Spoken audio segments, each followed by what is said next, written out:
Hello दोस्तों, welcome to my YouTube channel OS online study में आपका स्वागत है।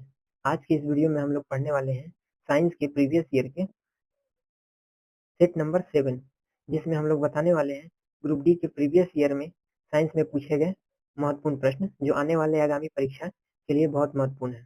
तो चलिए वीडियो स्टार्ट करते हैं बिना किसी देरी के। आपके सामने हमारा पहला प्रश्न होगा, स्तनधारियों में लाल रुधिर रुधिर कणिकाओं का निर्माण कहाँ होता है? ऑप्शन ए वृक्कों में, ऑप्शन बी अस्थिमज्जा में, ऑप्शन सी यकृत में, ऑप्शन डी तिल्ली में। इसका सही जवाब हो जाएगा ऑप्शन बी अस्थिमज्जा में। देखिए हमारे शरीर में आरबीसी यानी लाल रक्त कणिकाएं अस्थिमज्जा में बनती है। इन्हें एरेथ्रोसिस की प्रक्रिया से तैयार किया जाता है। चलिए अगले प्रश्न की ओर बढ़ते हैं। अगला प्रश्न है, वायुमंडल का दबाव मापा जाता है? ऑप्शन ए हाइड्रोमीटर से, ऑप्शन बी हाइग्रोमीटर से, ऑप्शन सी बैरोमीटर से, ऑप्शन डी इनमें से कोई नहीं। इसका सही जवाब हो जाएगा ऑप्शन सी बैरोमीटर से। देखिए वायुमंडलीय दबाव मापने वाला यंत्र बैरोमीटर कहलाता है। इसे टोरिचेली ने बनाया था। चलिए अगले प्रश्न की ओर बढ़ते हैं। अगला प्रश्न है, प्रकाश वर्ष किसकी इकाई है? ऑप्शन ए प्रकाश की तीव्रता, ऑप्शन बी दूरी की, ऑप्शन सी समय की, ऑप्शन डी ग्रहों की गति की। इसका सही जवाब हो जाएगा ऑप्शन बी दूरी की। देखिए प्रकाश वर्ष दूरी की एक इकाई है। यह दर्शाता है कि प्रकाश एक वर्ष में जितनी दूरी तय करता है उसे एक प्रकाश वर्ष कहा जाता है। चलिए अगले प्रश्न की ओर बढ़ते हैं। अगला प्रश्न है, मेघधनुष में नारंगी और हरे रंग के बीच कौन सा रंग होता है? ऑप्शन ए नीला, ऑप्शन बी जामुनी, ऑप्शन सी पीला, ऑप्शन डी लाल। इसका सही जवाब हो जाएगा ऑप्शन ए नीला। देखिए इंद्रधनुष में 7 रंग होते हैं। इनके क्रम है लाल, नारंगी, पीला, हरा, नीला, जामुनी और बैंगनी। इसलिए नारंगी और हरे के बीच नीला रंग होता है। चलिए अगले प्रश्न की ओर बढ़ते हैं। अगला प्रश्न है, सुपरसोनिक विमान किसको हानि पहुंचाता है? ऑप्शन ए आयन मंडल, ऑप्शन बी क्षोभ मंडल, ऑप्शन सी बाह्य मंडल, ऑप्शन डी ओजोन मंडल। इसका सही जवाब हो जाएगा ऑप्शन बी क्षोभ मंडल। देखिए सुपरसोनिक विमान बहुत तेज गति से उड़ते हैं और सोनिक बूम उत्पन्न करते हैं, जिससे क्षोभ मंडल में दबाव की लहरें बनती है। चलिए अगले प्रश्न की ओर बढ़ते हैं। अगला प्रश्न है, शुष्क बैटरी सेल में किस प्रकार की कार्य शक्ति संग्रहित होती है? ऑप्शन ए यांत्रिक, ऑप्शन बी विद्युतीय, ऑप्शन सी रासायनिक, ऑप्शन डी उष्मा। इसका सही जवाब हो जाएगा ऑप्शन सी रासायनिक। देखिए ड्राई सेल में ऊर्जा रासायनिक रूप से संग्रहित होती है, जो उपयोग के समय विद्युतीय ऊर्जा में बदल जाती है। चलिए अगले प्रश्न की ओर बढ़ते हैं। अगला प्रश्न है, मादक पेयों के अधिक सेवन से हानि होती है किसकी? ऑप्शन ए कलेजे को, ऑप्शन बी मूत्रपिंड को, ऑप्शन सी हृदय को, ऑप्शन डी फेफड़ों को। इसका सही जवाब हो जाएगा ऑप्शन ए कलेजे को। देखिए शराब का अत्यधिक सेवन करने से लीवर यानी कलेजे को नुकसान पहुंचाता है, जिससे लीवर सिरोसिस जैसी बीमारियां हो जाती है जिससे लीवर सिरोसिस जैसी बीमारियां हो जाती है। चलिए अगले प्रश्न की ओर बढ़ते हैं। अगला प्रश्न है, रबड़ से स्टील अधिक लचीला होता है क्योंकि? ऑप्शन ए उसकी गहनता उच्च होती है, ऑप्शन बी वह धातु है, ऑप्शन सी प्रतिबल का विकृति से अनुपात अधिक होता है, ऑप्शन डी प्रतिबल का विकृति से अनुपात कम होता है। इसका सही जवाब हो जाएगा ऑप्शन सी प्रकृति का विकृति से अनुपात अधिक होता है। देखिए स्टील का इलास्टिक मॉड्यूल्स ज्यादा होता है, यानी कम विकृति पर ज्यादा प्रतिबल होता है, इसलिए वह अधिक लचीला कहलाता है। चलिए अगले प्रश्न की ओर बढ़ते हैं। अगला क्वेश्चन है, एक कार और भरी भरी हुई ट्रक समान गति से चले तो कार में होगी? ऑप्शन ए अधिक गतिज ऊर्जा, ऑप्शन बी कम गतिज ऊर्जा, ऑप्शन सी अधिक स्थितिज ऊर्जा, ऑप्शन डी अधिक यांत्रिक ऊर्जा। इसका सही जवाब हो जाएगा ऑप्शन बी कम गतिज ऊर्जा। देखिए काइनेटिक एनर्जी बराबर होता है हाफ mv², जहाँ v को अगर कांस्टेंट माना जाए तो जिसका m जितना अधिक होगा उसका गतिज ऊर्जा उतना अधिक होगी। उसी तरह इसमें कार का m कम है, इसलिए इसमें कम गतिज ऊर्जा होगी। चलिए देखिए, यह द्रव्यमान पर निर्भर करती है। ट्रक का द्रव्यमान अधिक होता है, इसलिए उसकी गतिज ऊर्जा भी अधिक होगी। चलिए अगले प्रश्न की ओर बढ़ते हैं। अगला प्रश्न है, टेलीफोन का आविष्कार किसने किया था? Option A Graham Bell, option B Galileo, option C Maxwell, option D Louis Braille. इसका सही जवाब हो जाएगा ऑप्शन ए ग्राहम बेल। देखिए, अलेक्जेंडर ग्राहम बेल ने 1876 ईस्वी में टेलीफोन का आविष्कार किया था। चलिए अगले प्रश्न की ओर बढ़ते हैं। अगला प्रश्न है, सार्वत्रिक रक्तदाता का रक्त समूह कौन सा है? Option A, option B O, option C A B, option D B. इसका सही जवाब हो जाएगा ऑप्शन बी ओ ग्रुप। देखिए, ओ ग्रुप का रक्त सभी समूहों को दिया जा सकता है, इसलिए इसे यूनिवर्सल डोनर भी कहा जाता है। चलिए अगले प्रश्न की ओर बढ़ते हैं। अगला प्रश्न है, मधुमेह रोग किसकी कमी से होता है? Option A insulin, option B protein, option C वसा, ऑप्शन डी विटामिन।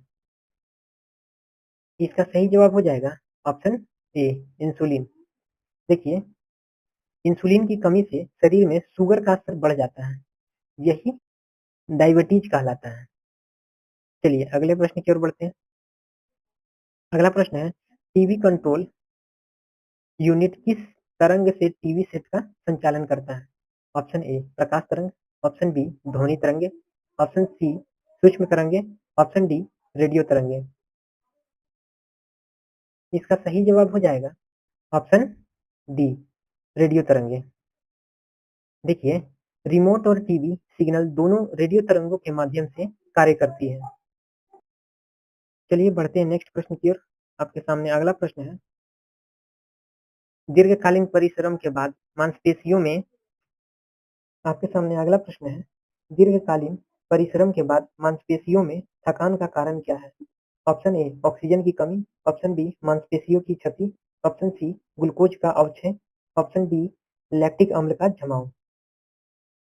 इसका सही जवाब हो जाएगा ऑप्शन डी लैक्टिक अम्ल का जमाव। देखिए, ऑक्सीजन की कमी में ग्लूकोज के अपघटन से लैक्टिक अम्ल बनता है, जो थकान का कारण होता है। चलिए अगले प्रश्न की ओर बढ़ते हैं। अगला प्रश्न है, ऊंचाई मापने के लिए किस उपकरण का प्रयोग किया जाता है? Option A barometer, option B altimeter, option C planimeter, option D hydrometer. इसका सही जवाब हो जाएगा ऑप्शन बी अल्टीमीटर। देखिए, अल्टीमीटर ऊंचाई मापने वाला एक यंत्र है, इसे हवाई जहाज में भी लगाया जाता है। चलिए अगले प्रश्न की ओर बढ़ते हैं। अगला प्रश्न है, एंडोस्कोपी किस सिद्धांत पर आधारित है?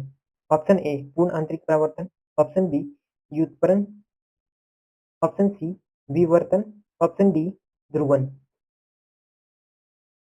इसका सही जवाब हो जाएगा ऑप्शन ए पूर्ण आंतरिक परावर्तन। देखिए, एंडोस्कोप में प्रकाश फाइबर केबल से गुजरता है, जो टोटल इंटरनल रिफ्लेक्शन सिद्धांत पर काम करता है। चलिए अगले प्रश्न की ओर बढ़ते हैं। अगला प्रश्न है, परमाणु बम की खोज किसने की थी? Option A Otto Hahn, option B Albert Einstein, option C Edison, option D Rutherford. इसका सही जवाब हो जाएगा ऑप्शन ए ऑटो हन।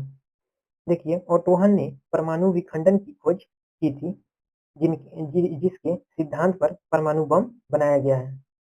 चलिए अगले प्रश्न की ओर बढ़ते हैं। अगला प्रश्न है, निम्नलिखित में से कौन सा शब्द इंटरनेट से संबंधित है? Option A www, option B http, option C email, option D उपरोक्त सभी।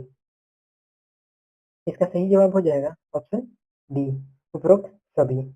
ये तीनों जो है इंटरनेट से जुड़े शब्द हैं। चलिए अगले प्रश्न की ओर बढ़ते हैं। अगला प्रश्न है, निम्नलिखित में से कौन सी कुंजी पारंपरिक टाइपराइटर में नहीं होती है? Option A tab, option B enter, option C space bar, option D backspace. इसका सही जवाब हो जाएगा ऑप्शन बी, एंटर। देखिए, टाइपराइटर में एंटर की नहीं होता, मैंने होती थी, वहाँ रिटर्न लेबल का उपयोग होता था। चलिए अगले प्रश्न की ओर बढ़ते हैं। अगला प्रश्न है, मोबाइल फोन के कार्य के लिए आवश्यक है। ऑप्शन ए अनुकूल हैंडसेट, ऑप्शन बी सेवा प्रदाता network, option C SIM card, option D उपरोक्त सभी। इसका सही जवाब हो जाएगा ऑप्शन डी, उपरोक्त सभी। देखिए, मोबाइल के लिए हैंडसेट, नेटवर्क और सिम तीनों आवश्यक है। चलिए अगले प्रश्न की ओर बढ़ते हैं। अगला प्रश्न है, रेशम किससे प्राप्त होता है।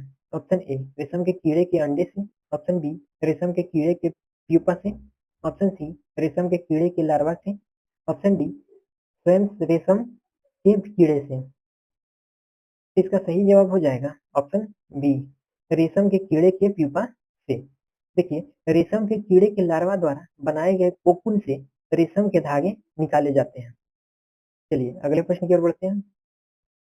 अगला प्रश्न है, किस रक्त वर्ग के व्यक्ति सर्वदाता कहलाते हैं। Option A A B group, option B A group, option C B group, option D O group. इसका सही जवाब हो जाएगा ऑप्शन डी, ओ ग्रुप। देखिए, ओ ग्रुप का रक्त सभी को दिया जा सकता है, इसलिए इन्हें यूनिवर्सल डोनर भी कहा जाता है। चलिए अगले प्रश्न की ओर बढ़ते हैं। अगला प्रश्न है, तने की कटाई का प्रयोग किस पौधे को पुनः उगाने के लिए किया जाता है। ऑप्शन ए कपास, ऑप्शन बी केला, ऑप्शन सी पटसन, ऑप्शन डी गन्ना। इसका सही जवाब हो जाएगा ऑप्शन डी, गन्ना। देखिए, गन्ना तने की कटाई द्वारा पुनः उगाया जा सकता है, इसे वेजिटेटिव प्रोपगेशन भी कहते हैं। चलिए अगले प्रश्न की ओर बढ़ते हैं। अगला प्रश्न है, दूध के फटने पर कौन सा अम्ल उत्पन्न होता है। ऑप्शन ए सात्विक अम्ल, ऑप्शन बी बर्ट्रिक अम्ल, ऑप्शन सी लैक्टिक अम्ल, ऑप्शन डी एसिटिक अम्ल। इसका सही जवाब हो जाएगा ऑप्शन सी, लैक्टिक अम्ल। देखिए, दूध में मौजूद लैक्टोज बैक्टीरिया की क्रिया से लैक्टिक अम्ल में बदल जाता है, जिससे दूध फट जाता है। चलिए अगले प्रश्न की ओर बढ़ते हैं। अगला प्रश्न है, संतरे संतरे किसके प्रबल स्रोत हैं। Option A carbohydrate, option B वसा, option C protein, option D vitamin. इसका सही जवाब हो जाएगा ऑप्शन डी, विटामिन। देखिए, संतरे में विटामिन सी की मात्रा अधिक होती है, जो रोग प्रतिरोधक क्षमता को बढ़ाता है। ये थे हमारे 25 सबसे महत्वपूर्ण सामान्य विज्ञान के प्रश्न, जो आने वाले आगामी परीक्षा railway group D, NTPC, SSC exam के लिए बेहद उपयोगी है। अगर वीडियो अच्छा लगा हो तो लाइक करें, कमेंट में अपना स्कोर बताएं और चैनल को सब्सक्राइब करना न भूलें। चलिए मिलते हैं अगले वीडियो में। धन्यवाद।